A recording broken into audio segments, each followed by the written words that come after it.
Trading के बारे में जब हम सीखना और समझना शुरू करते हैं तो सबसे पहला स्टेप आ जाता है कि टेक्निकल एनालिसिस कैसे सीखा जाए। एंड यहाँ पे अब दो तरीके के लोग होते हैं। एक तो वो लोग होते हैं जो जनरली यहाँ पे टेलीग्राम टिप्स या फिर लाइव स्ट्रीम या फिर यूट्यूबर्स के पास पहुंच जाते हैं एंड वो इस चीज़ को जस्टिफाई भी करते हैं। वो ये कहते हैं कि जिन लोगों ने काफ़ी टाइम से ये काम करा हुआ है, 2 साल 3 साल 5 साल 10 साल अगर किसी ने मार्केट में बिताया है और उसको अगर टेक्निकल एनालिसिस है तो श्योरली उसके पास एक अच्छा खासा एक्सपीरियंस है।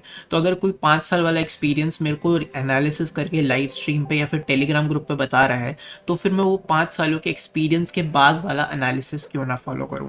एंड ये काफ़ी लॉजिकल आर्ग्यूमेंट है। अगर जेन्युइनली कोई बंदा 5 साल के एक्सपीरियंस के बाद अपना एनालिसिस बता रहा है ना तो उसकी एनालिसिस अच्छी होती है एंड काफ़ी बार काम भी करती है।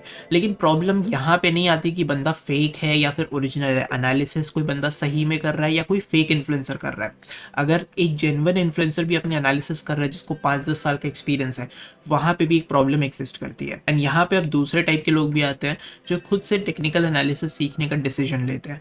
वो इस रास्ते पे निकल जाते हैं कि अब हम ये समझेंगे the right way to analyse, market को एनालाइज करने का सही तरीका क्या है, टेक्निकल एनालिसिस को यूज करने का सही तरीका क्या है। और ये भी चीज़ हमें काफ़ी लॉजिकल लगती है बिकॉज नेचुरली कोई भी काम शुरू करने से पहले हमें क्या समझना होता है कि उस काम को करने का सही तरीका क्या है। चाहे वो कोडिंग से रिलेटेड काम हो या फिर वीडियो एडिटिंग से रिलेटेड काम हो, हर चीज़ को करने का एक सही तरीका होता है। एंड फिर जब हम एक और बात सुनते हैं ना कि जो भी एनालिसिस कर रहा है या फिर जो भी आपके सामने बोल रहा है कि मैं प्रॉफिटेबल हूँ, वो हमेशा कहता है कि मुझे 3 साल लग गए, 5 साल लग गए, 10 साल लग गए। एंड यहाँ पे हमें क्या समझ में आता है कि इस बंदे को 5 से 10 साल लग गया मार्केट को सही तरीके से एनालाइज करने में, मार्केट के चार्ट पैटर्न्स को सही तरीके से समझने में। एंड यही वो मिसकंसेप्शन है जो कि बहुत बड़ी प्रॉब्लम है। ये कंप्लीटली गलत है। द फैक्ट इज उसको 3 साल या 10 साल मार्केट को सही तरीके से एनालाइज करने में नहीं लगा, उसको 3 साल और 10 साल ये समझने में लगा कि मार्केट में सही एनालिसिस और गलत एनालिसिस जैसी कोई चीज़ ही नहीं होती है।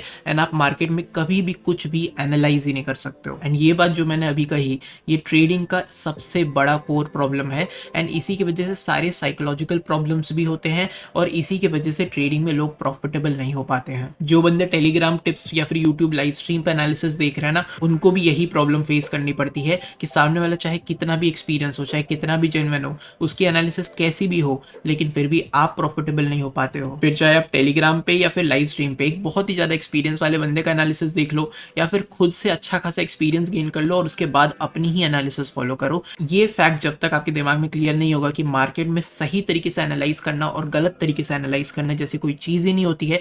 एवरीथिंग वर्क्स इन मार्केट और चाहे आप कुछ भी कर लो, आप मार्केट को एनालाइज नहीं कर सकते हो। अभी इस चीज से हमारी साइकोलॉजी इस तरीके से इफेक्ट होती है ना कि हमें ऐसा लगता है कि हम मार्केट के आउटकम को कंट्रोल कर सकते हैं। समहाउ आप में से कुछ एक्सपीरियंस लोग, जब भी मैं ये चीज कहूंगा कि आप मार्केट के आउटकम को कंट्रोल करना चाह रहे हो, इस चीज को आप मना करोगे कि आप ऐसा नहीं करते हो।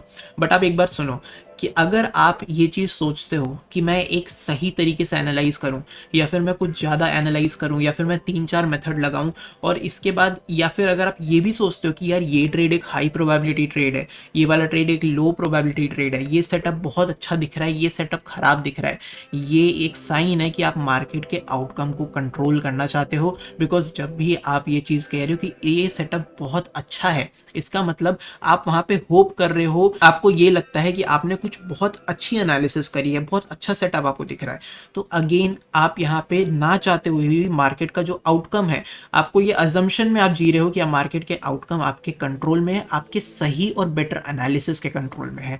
लेकिन ये चीज़ कंप्लीटली रॉन्ग होती है। और अभी मैं आप लोगों के सामने 2-3 आर्ग्यूमेंट्स रखता हूँ जिससे आपको ये चीज़ समझ में आएगी। सबसे पहला, आप एक काम करो, आप दुनिया के बेस्ट ट्रेडर को लो, बेस्ट ट्रेडर का बेस्ट एनालिसिस देखो। आप एक काम करो, आप खुद भी एक सेटअप को परफेक्टली लर्न करो, एक स्ट्रैटेजी 10 स्ट्रैटेजी, और उसके बाद आप 10 ट्रेड लो। ऐसे 10 ट्रेड जो कि एक स्ट्रैटेजी के हिसाब से एकदम ही परफेक्ट हो, एकदम ही हाई सेटअप ट्रेड्स हो। आपको क्या लगता है उसमें से कुछ ट्रेड्स आपके लूजिंग नहीं होंगे?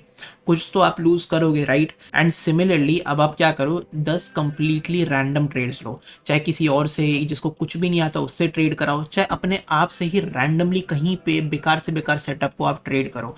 उसके बावजूद 10 में से कुछ तो ऐसे ट्रेड्स होंगे जो आपके विनिंग ट्रेड्स होंगे। इससे हमें क्या पता चलता है कि आप चाहे कितना मर्जी एनालाइज करो, still there will be some losing trades. और आप कितना मर्जी एनालाइज ना करो और एकदम रैंडम ट्रेडिंग करो, तब भी कुछ ऐसे ट्रेड्स होंगे जो कि विनिंग ट्रेड्स होंगे। अब ये तो एक एक्सपेरिमेंट की बात है। अगर मैं लॉजिकली इस आर्ग्यूमेंट को पुट ऑन करूँ ना, तो आप एक चीज़ समझो, जो चार्ट पे आपको प्राइस दिख रहा है उसका मतलब ये है कि अगर 100 रुपये चार्ट पे दिख रहा है तो किसी बायर ने किसी सेलर से 100 रुपये में वो इंस्ट्रूमेंट खरीदा है, राइट। अब बायर ने 100 रुपये में क्या सोच के खरीदा होगा? वो उसने ये सोच के खरीदा होगा कि 100 रुपये सस्ता है, कल को प्राइस ऊपर जा सकता है। और सेलर ने 100 रुपये में क्या सोच के बेचा होगा? उसने ये सोच के बेचा होगा कि अभी प्राइस महंगा है या फिर फेयर इनफ है, कल को प्राइस सस्ता हो सकता है। तो कहने का मतलब ये है कि चार्ट पे कभी भी कोई भी पैटर्न बन रहा हो, चाहे वो डब्ल्यू पैटर्न बन रहा हो, चाहे वो एम पैटर्न बन रहा हो, एक पॉइंट पे अगर हमें प्राइस दिख रहा है, नो मैटर उसके पीछे का पैटर्न क्या है, नो मैटर उसमें इंडिकेटर्स क्या लगे हैं, there is always equal quantity of transaction. यानी कि एक शेयर इक्वल क्वांटिटी में उस प्राइस पे खरीदा भी गया है, बेचा भी गया है। और जो खरीदने वाला और जो बेचने वाला, दोनों के कंप्लीटली ऑपोजिट अजम्पशंस है मार्केट को लेके। एंड दोनों में से कभी ना कभी कोई ना कहीं तो सही होगा ही होगा। कभी बायर सही होगा तो प्राइस ऊपर चला जाएगा, कभी सेलर सही होगा और वहां से प्राइस नीचे आ जाएगा। अब यहाँ पे कुछ बिगनर्स के मन में डाउट आ रहा होगा, यार ऐसा कैसे हो सकता है? अगर किसी रेंज का ब्रेकआउट दिख रहा है तो वो तो सबको ही ब्रेकआउट दिख रहा है, कोई भी बंदा वहां पे सेल करने के लिए क्यों बैठा है? तो मैं आपको एक बहुत छोटा सा एग्जाम्पल दे देता हूँ। आप इमेजिन करो एक हैमर तरीके का कैंडल बना है, ठीक है। अब हैमर का जो लो है, एक साइड ऑफ ट्रेडर्स क्या कहता है कि हैमर का लो एक सपोर्ट की तरह काम करेगा, आप वहां पे अपना स्टॉप लॉस प्लेस कर सकते हो। तो उनका क्या अजम्पशन होता है कि प्राइस उसके पास अगर नीचे की ओर आता भी है तो उस लो की वो रिस्पेक्ट करेगा, वहां से प्राइस ऊपर जाएगा। क्लियर कट वो किस पे बेट कर रहे हैं कि अगर एक लो क्रिएट हो चुका है तो प्राइस वहां पे उसके रिस्पेक्ट करेगा। अब व्हाट इफ प्राइस उसके नीचे चला गया? अगर प्राइस उस लो को क्रॉस कर देता है तो यहाँ पे इसी सेम सेगमेंट ऑफ ट्रेडर्स क्या बोलेंगे कि ये लो ब्रेक हो गया है, कैरेक्टर चेंज हो गया है, या फिर हमारा ट्रेंड चेंज हो गया और अब प्राइस के नीचे जाने की प्रोबेबिलिटी है। बट आपको ये समझना इंपॉर्टेंट है कि एक और सेगमेंट ऑफ ट्रेडर्स है जो ये कहता है कि यार उस लो के नीचे तो लिक्विडिटी प्रेजेंट है, प्राइस वहां से लिक्विडिटी स्वीप करके वापस ऊपर जाएगा। अब वही चार्ट पे सिर्फ एक हैमर है और उसका जो लो है वो सिर्फ एक ही लेवल है, लेकिन यहीं पे दोनों तरीके के लोग यहाँ पे प्रेजेंट है। एक बंदा ये कहता है कि लिक्विडिटी स्वीप करके प्राइस ऊपर जाएगा, जो कि शायद यहाँ पे बायर बन सकता है, और एक बंदा ये कहता है कि यार हैमर का लो ब्रेक करके प्राइस नीचे गया है तो ट्रेंड चेंज है, कैरेक्टर चेंज है और वो यहाँ पे सेलर बन जाता है। ये बहुत ही छोटा एग्जांपल है। टेक्निकल एनालिसिस में जितने भी चार्ट पैटर्न है, हर जगह अगर आप थोड़ा सा भी समझोगे और सोचोगे तो आपको दोनों तरीके का बायस समझ में आने लग जाएगा। एंड मैं आपको एक सेल्फ रियलाइजेशन के लिए बताऊं, जब आप ट्रेड में नहीं एंटर करते हो तब तक आपको बड़ा अच्छा सेटअप दिख रहा होता है कि यार ये बहुत अच्छा ही सेटअप है, इसमें मैं एंट्री ले लेता हूँ, एक फोमो टाइप की फीलिंग आ रही होती है। लेकिन जब आप एंट्री ले लेते हो, जब आपको पीएनएल दिखता है, तब क्या होता है? जब आपको पीएनएल दिखता है तब आपको दुनिया भर के उल्टे एनालिसिस दिखने लग जाते हैं कि यार प्राइस ऊपर जा रहा है, यहाँ पे एक रेजिस्टेंस है, प्राइस नीचे आ जाएगा। तब आप ऑपोजिट बायस कैसे सोचने लग जाते हो? पॉइंट ये है कि आपके ट्रेड में ऑपोजिट बायस नहीं क्रिएट हो रहा है। पॉइंट ये है कि आप खुद भी अगर चाहो तो आप दोनों तरीके का बायस एक चार्ट पे नोटिस कर सकते हो। अब इसके बाद मैं आप लोगों से एक सवाल पूछता हूँ। मार्केट में एकदम रैंडम टाइम पे, एकदम रैंडम तरीके से आंख बंद करके मैं एक ट्रेड लेता हूँ। अब उस ट्रेड की प्रोबेबिलिटी क्या हो सकती है? बहुत सारे लोग कहेंगे यार उस ट्रेड की प्रोबेबिलिटी मे बी 50-50 हो। एंड यहीं पे अगर मैं कहूँ कि आपने बहुत ही परफेक्ट एनालाइज करा है, बहुत अच्छा एनालाइज करा है, फिर आपने एक ट्रेड पंच करा है, अब आपकी क्या प्रोबेबिलिटी है? तो हो सकता है कुछ लोग आप में से कहें कि यार मेरी 50% से थोड़ी ज़्यादा प्रोबेबिलिटी है। बट माई क्वेश्चन इज, जितनी चीज़ें मैंने अभी एक्सप्लेन करी, एट द सेम पॉइंट जब आपने खरीदा या बेचा है, ट्रांजैक्शन जब आपने किया है, किसी और ने आपका ऑपोजिट ट्रांजैक्शन करा है विद द कंप्लीटली ऑपोजिट बायस, उसके लिए भी वहां पे वो एक अच्छा या फिर डिसेंट इनफ सेटअप बना होगा, तभी उसने आपके साथ ट्रांजैक्शन करा है। तो उसका क्या प्रोबेबिलिटी है? उसकी प्रोबेबिलिटी तो 50% से ऊपर है। लेकिन ये चीज़ हो ही नहीं सकता कि आपकी भी प्रोबेबिलिटी 50% से ऊपर हो और उसकी भी प्रोबेबिलिटी 50% से ऊपर हो। So the real fact is, आप कभी मार्केट में कोई भी ट्रेड में एंट्री करते हो, आपकी प्रोबेबिलिटी हमेशा ही 50% या 50% से कम होती है। वो उससे ज़्यादा आपकी विनिंग प्रोबेबिलिटी कभी हो ही नहीं सकती है। एंड इसके बाद आर्ग्यूमेंट आ जाता है कि फिर प्रोबेबिलिटी क्या चीज़ होती है? प्रोबेबिलिटी जो हम समझते हैं, सीखते हैं, जो बहुत सारे फेक यूट्यूबर्स भी कहते हैं कि यार टेक्निकल एनालिसिस जो है वो प्रिडिक्ट नहीं करता है, वो आपको एक प्रोबेबिलिटी बताता है कि यार अगर डब्ल्यू पैटर्न बना है तो हायर प्रोबेबिलिटी के प्राइस ऊपर चला जाए। नहीं, ये कंप्लीटली रॉन्ग है।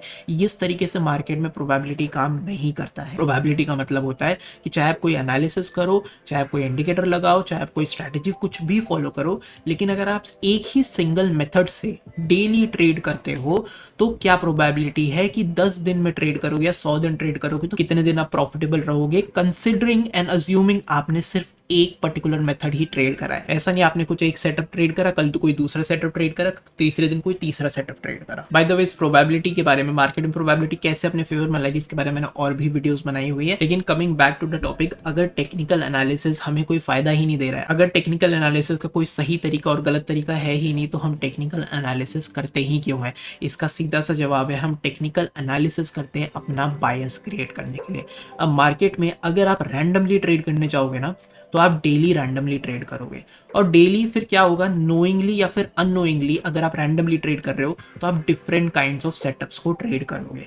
एंड जब आप हर दिन अलग अलग सेटअप को ट्रेड करते हो तो प्रोबेबिलिटी आपके फेवर में नहीं काम करती है। तो टेक्निकल एनालिसिस हमें इसलिए समझना और सीखना चाहिए, इसलिए वो इंपॉर्टेंट है, ताकि जितना भी टेक्निकल एनालिसिस हमने सीखा है, हमें कोई एक पार्ट पसंद आ रहा होगा, किसी को लिक्विडिटी पसंद आता है, तो किसी को ब्रेकआउट पसंद आता है, किसी को हो सकता है स्विंग लो स्विंग हाइस पसंद आता है।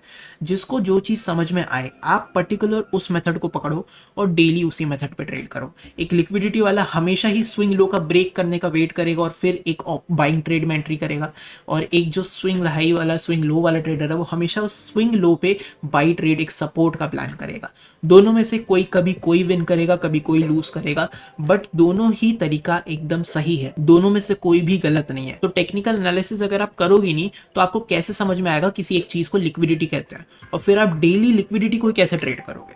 इसलिए टेक्निकल एनालिसिस सीखना समझना जरूरी है, ताकि आप अपना एक बायस क्रिएट कर पाओ, आप अपना एक मेथड क्रिएट कर पाओ, और डेली आप सेम बायस, सेम मेथड, सेम एनालिसिस से ट्रेड कर पाओ। तो स्टार्टिंग में जो मैंने दो ट्रेडर्स के बारे में बात किया था कि एक बंदा एक एक्सपीरियंस ट्रेडर से एनालिसिस देखने की कोशिश करता है और एक बंदा खुद से सीखना चाहता है, दोनों ही एक ही गलती कर रहे हैं। वो गलती ये है कि उन्हें ये अज्यूम कर रहे हैं कि वो मार्केट में एक सही तरीके का एनालिसिस समझ सकते हैं। या तो एक बंदा सीखेगा या तो एक बंदा किसी का कॉपी करेगा, but the real fact is कि मार्केट में सही तरीके का एनालिसिस जैसी कोई चीज़ ही नहीं होती है। इसके बाद अगर आप लोग को इस वीडियो में या फिर ट्रेडिंग इन जनरल किसी भी चीज़ में डाउट है, और अगर आप मेरे से पर्सनली एक एडवाइस लेना चाहते हो, बात करना चाहते हो रिलेटेड टू ट्रेडिंग और ट्रेडिंग को कैसे अप्रोच किया जाए, तो पर्सनली आप मेरे से कनेक्ट कर सकते हो। उसका लिंक मैंने यहाँ पे डिस्क्रिप्शन में दिया हुआ है।